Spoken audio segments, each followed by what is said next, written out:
Your knowledge of contract language is imperative.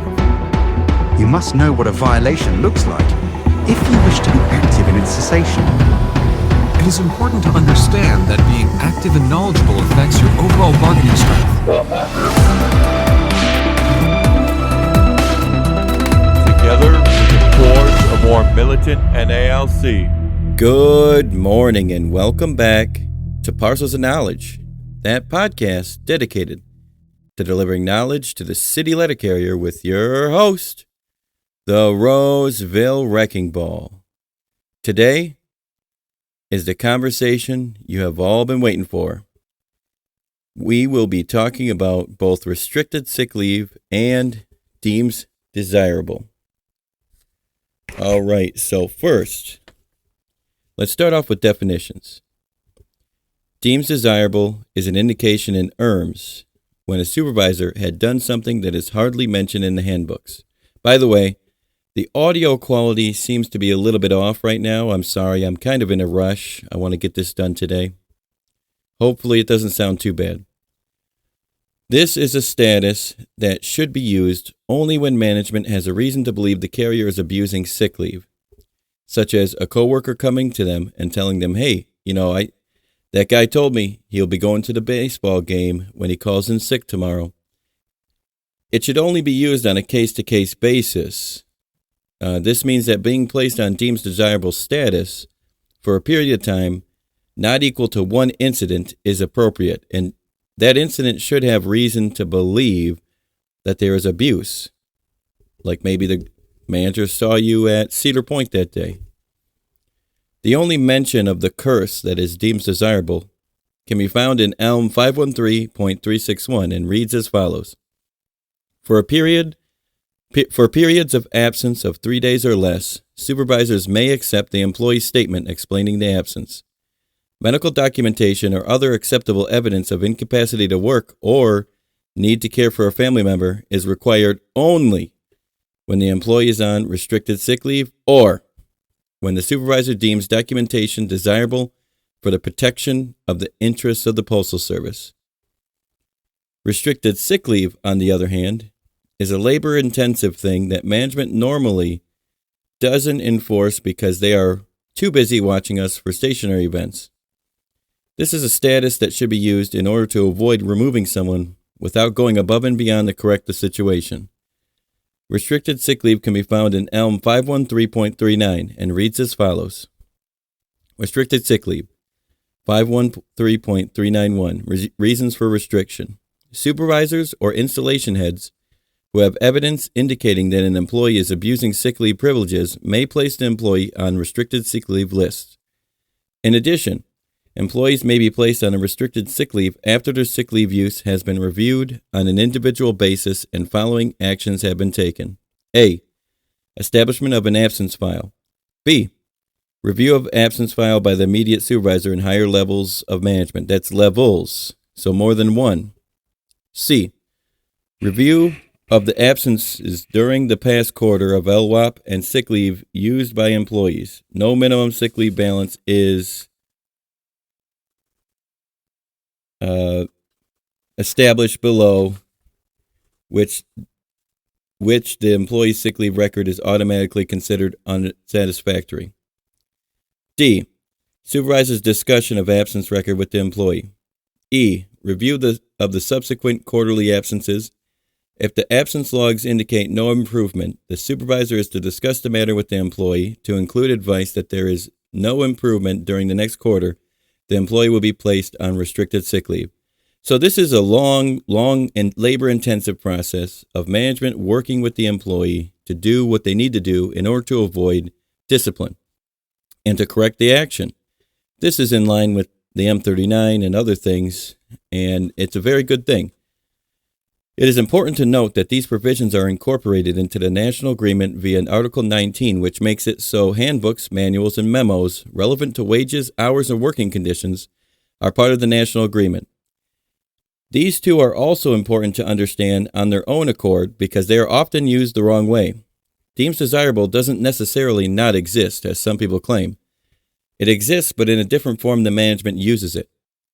If you haven't understood where I'm going already, I'll just be frank with it. deems desirable, which again should only be used if management has reason to believe that this particular incident of absence is an issue, is used most often to circumvent the obligations management has via restricted sick leave. The reason why this is particularly relevant right now is normally management will declare that an employee, or more commonly, a group of employees, are abusing sick leave and showing a pattern of abuse right before a holiday, and put them on a deems desirable for a period of time, such as 7 days or 30 days. What I've saw in my own installation is that this is likely a direction of ERMS, like the ERMS system has given them a direction to do this, and is usually wrong. And in one case, an employee called in near a holiday 2 out of the 11 holidays for a year. That is not a pattern. Also, in one case, they claimed that the carrier called in near Memorial Day. It was like 2 weeks before. This is stupid, and this shows you what ERMS does. The fact that they're using ERMS, which they may not admit, shows that it's arbitrary and capricious, and thus cannot be a case-to-case basis because they're not considering the facts. Also, in one case, they claim the carrier, they claim to show a pattern of calling in hooked to off days or holidays. If you call in randomly, you have 60% chance to call in next to an off day. So it is more common to call in next to an off day than not. So it would be an anomaly if they didn't call in next to an off day. This is inappropriate, and stewards must fight this as management is attempting to circumvent their obligations under restricted sick leave in order to address attendance issues. I even have an internal document that I will share on the Parcels of Knowledge Facebook that will tell you that they even know that this is a misapplication of this provision. It reads in relevant part, 3 days or less. Examples of protecting the interest of the USPS, also known as deems desirable. Common hurdles and misapplications. Placing multiple/all employees on deems desirable at the same time. Leaving employees on deems desirable for extended periods of time. Cannot articulate and support the decision to place the employee on deems desirable during the grievance/arbitration process. Not communicating with the employee prior to placing on deems desirable. In summary, understand the rules per ELM requesting medical documentation. Deems desirable is a tool that can help address attendance deficiencies when used properly. The decision to utilize deems desirable, and this is underlined, cannot be capricious or arbitrary and must be on a case-to-case basis. Communicate with your employees, discuss attendance deficiencies and patterns you see, and attempt to correct the behavior. This memo, by the way, is not necessarily incorporated under Article 19, though you could essentially try and make the argument that it is, but because it involves wages, hours, and working conditions. But normally, Article 19 incorporations involve signatures by both parties, so they might try to downplay the importance of this document. But I'm going to post the document on the Parcels of Knowledge Facebook, and you can get it from there. So, stewards, make sure you fight this issue. I have an exemplary issue statement, and this is one I've used before. It can read as follows. Did management violate Article 5, which, by the way, don't put this in your issue statement, but by the way, we cite Article 5 because it's unilateral changes in working conditions that affect wages, hours, and working conditions. So this is not a working condition that currently exists in handbooks and manuals as the way that they're applying it. So I added in Article 5. So did management violate Article 5 and or Article 19 via ELM 513.361, 513.362, and or 513.39 in their designation of city carrier's name on deems desirable for a period of, state the period, such as 2 weeks, starting date of the start date. And if so, what is the appropriate remedy? And, if this is the first time it's happened, an exemplary remedy that you could be asking for is management shall cease and desist violation of Article 5 and 19 of the National Agreement and will not place city carriers on such a status such as deems desirable unless it was on a case-to-case basis and in accordance to the cited ELM provisions above.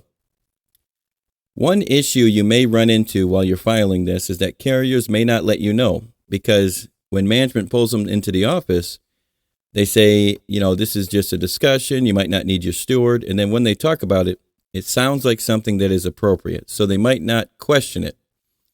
A lot of stewards might think, hey, this is not a big deal because who cares about you're already off, who cares about having to bring in documentation? Well, like you heard before, ELM says that they can take the employee's word for cases of less than 3 days. So, it is appropriate to file this grievance, and you should be filing it every time this happens. And normally, there's groups of employees put on Deems Desirable as a result of ERM's direction or direction from the district, and you need to fight that every time. Make sure you post on your bulletin boards, as I did, that if management puts you on a status of Deems Desirable, to make shop steward aware immediately, because it may be a violation. We are allowed to do this. It's not soliciting grievances as management may accuse you of doing. One quick caveat for that. Management often says, hey, you're soliciting grievances when you do things like that. It is not the case. Solicitation of grievances, as it's not allowed by the NLRA, which is what they're trying to say, you're trying to do something wrong. Solicitation of grievances is, an example of that would be if you were to go to a carrier and say, hey, by the way, I want to get you paid, right? You want money? Well, I need you to do this wrong so that when you do it wrong, I'll file a grievance and then we'll get you paid. That's solicitation of grievances, creating a grievance via solicitation. They think that if you go around saying, hey, I need information on whether or not this is an issue, and if you think this issue is bothering you, then please contact me. That is not solicitation of grievances. Once again, they are idiots, and they are misapplying the definitions because they have no concept of reality. But please make sure we are being diligent on this issue, because I see it as a problem in many, many stations, and most stewards aren't even aware that it's an issue.